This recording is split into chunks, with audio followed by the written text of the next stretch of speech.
ধরনের ড্রেস তারা পরতে পারে না, মেনটেন করতে পারে না, কনফিডেন্স আসে না, তাদেরকে সুন্দর লাগে না।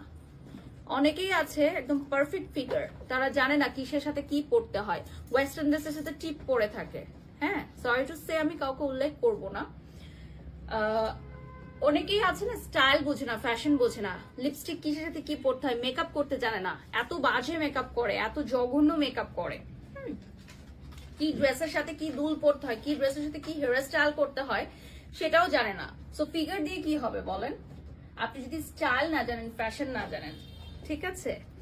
সো উদ্ভট সাজ পোশাক দিয়ে তো আপনার কোনো লাভ নেই। আপনার স্টাইল ফ্যাশন সেন্স থাকবে। কিরে তুই ওয়েস্টার্নের সাথে টিপ পরছস কেন? এই তুই ওয়েস্টার্নের সাথে টিপ পরছস কেন? তুই ফ্যাশন সেন্স জানোস? তুই জানোস এটা লাগাই দে, এটা লাগাই দে। তুমি আগে এটা কর, 3 পিসের লগে তুমি এতগুলো অলংকার পরছো। তুই ফ্যাশন সেন্স কারে বুঝস? গুগলে সার্চ দেস। আমি হচ্ছে আইডল বাংলাদেশে, ঠিক আছে? আমার থেকে দেখে দেখে আমার ফ্যাশন শিখে এটা দে। তুই ওয়েস্টার্নের সাথে টিপ পরছস কেন? হ্যাঁ, তুই ওয়েস্টার্নের সাথে টিপ পরছস কেন? এগুলা খ্যাত স্টাইল তোরে কেডা শিখাইছি? কই থেকে শিখছিস এগুলো? ওয়েস্টার্নের সাথে কেউ টিপ পরে? হ্যাঁ, আমারে দেখে ফ্যাশন শিখবি। দেখি হাতে এটা ফর ওয়েস্টার্নের সাথে যে কত সুন্দর লাগে। এটা ফইরা জায়গা মাসেল বানাইতে পারছ না? ফ্যাশন জানোস? মাসেল বানাবি, হেন মাসেল বানাইলে এনে আটকে থাকবো। তাহলে এটা ওয়েস্টার্নের সাথে এনে পড়তে পারি, মাসেল বানাবি, ঠিক আছে?